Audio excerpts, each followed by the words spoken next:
friends, what's going on? It's time for another episode of the Daily Funk Club.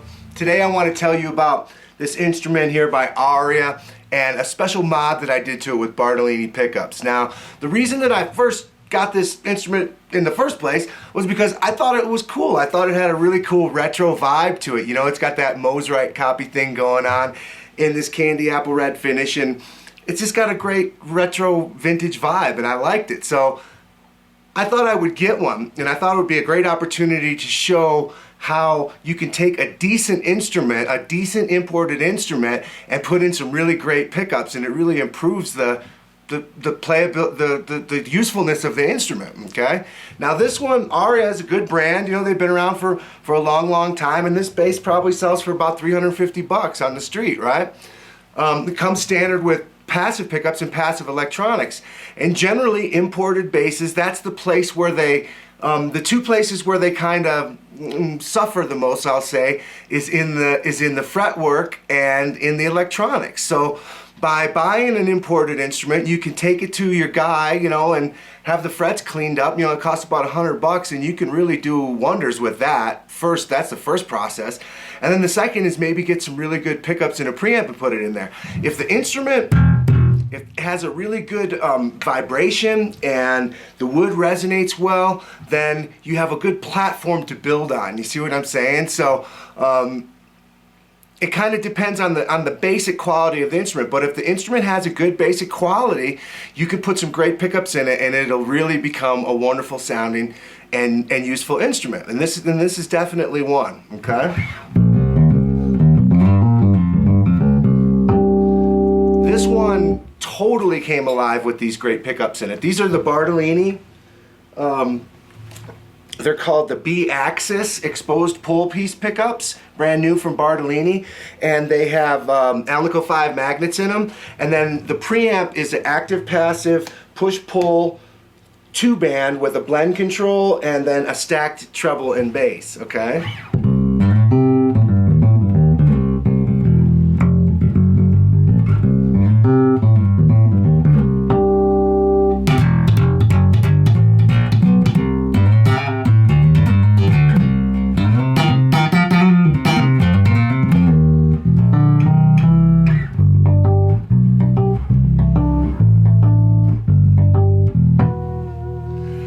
So it really brings an incredible clarity to this instrument and a usefulness that for a player like me, I could take this bass out on gigs and use it all the time now. And it, you know, it's not that much of an investment. You know, we can spend a lot of money on instruments these days, and it's not really that necessary. You know, you can find instruments for relatively inexpensive and then do some mods to them and have a really kick-ass instrument for you know, a fraction of the cost.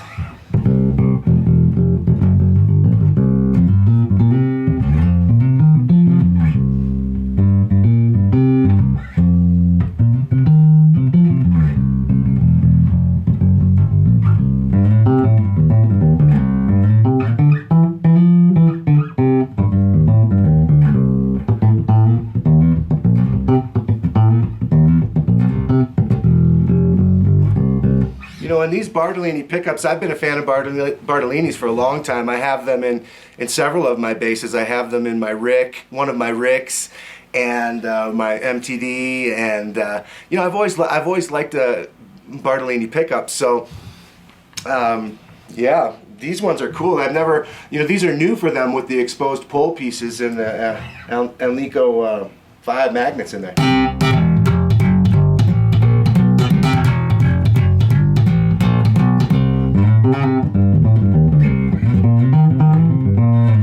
You know, the clarity, you can hear that, right? I mean, the clarity is wonderful.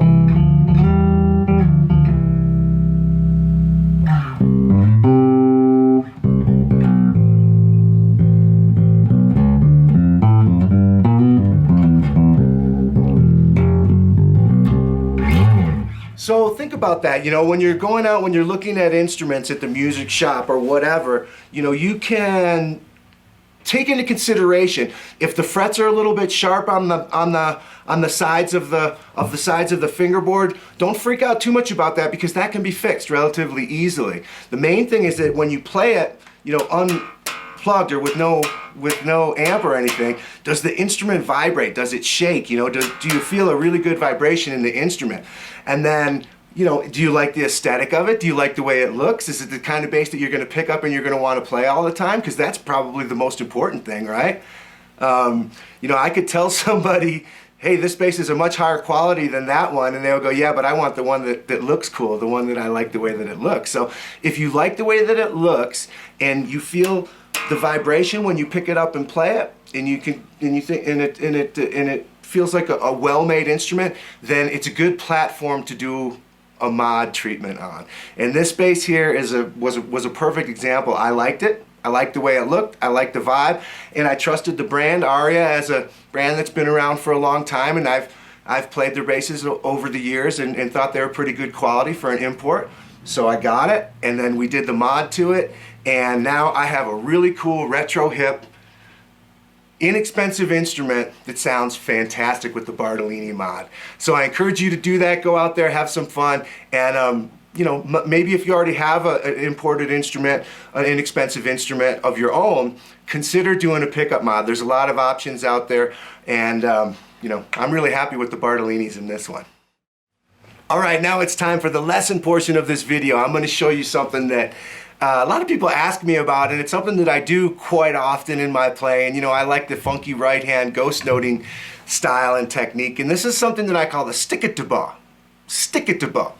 And it all starts with being able to say it. If you can say it, then you can play it, you know? So I encourage you to practice that. Stick it to bow. This bass line is going to go stick it to bow, bump, bump. Stick it to bow, bump, bump. Ba-dee-ba-da. Stick it to bow, bump, bump. Okay? The way I'm doing it, well, first of all, it sounds like this.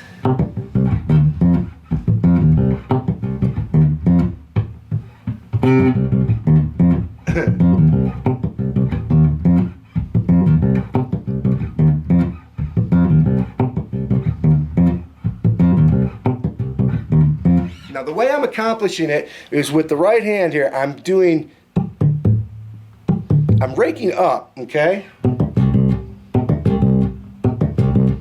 Rake, rake, and a played note. So 3 raked up ghost notes.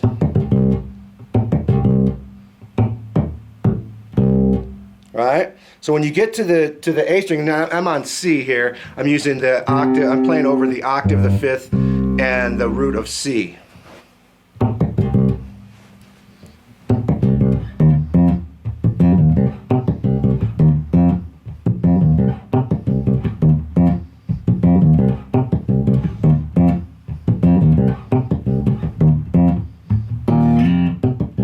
Right there, every once in a while I just throw in a power chord from E flat power chord up to F.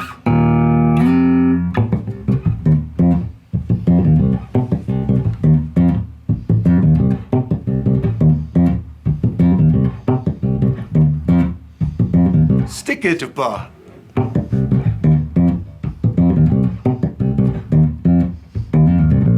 Now there, if you want, you can throw a little hammer turn, I call it. And the pitches of that are just F natural, E flat, C natural, and B flat. F natural, E flat, C natural, and B flat.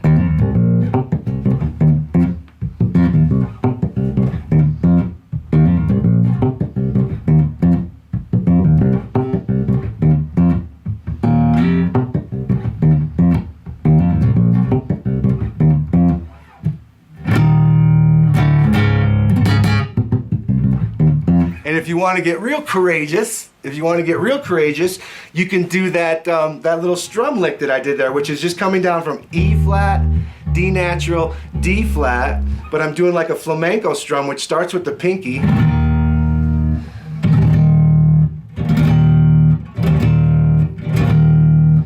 All the way down.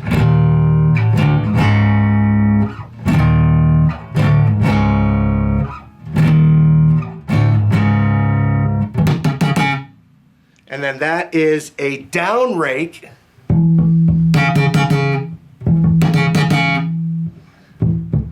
Raking down with muted notes, muting with the left hand, and Pop, pop, pop, pop.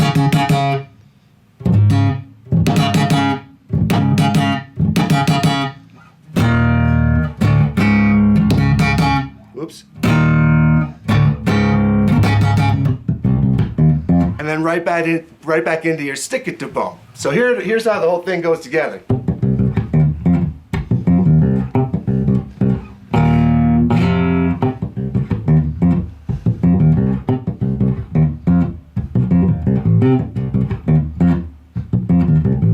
You can also do some little bounce stuff there on that C on the root.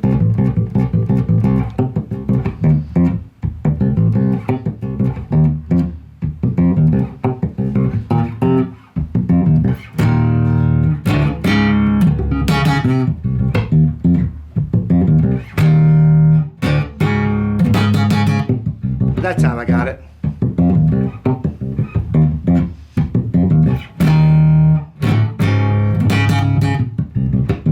That looks a little bit tricky, but it's fun when you land it.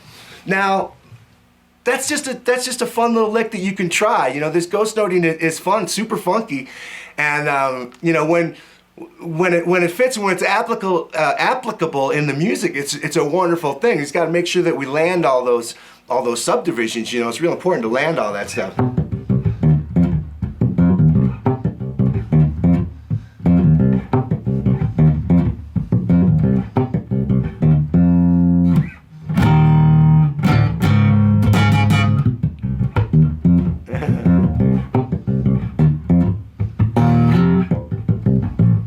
Oh, and another thing that you can do on this that's really, really fun is that you can pop a harmonic in there every once in a while. So far I've been going, and I've just been using these muted ghost notes. You could throw you see what I'm saying there? Instead of having the ghost note on the G string, you could play a harmonic there.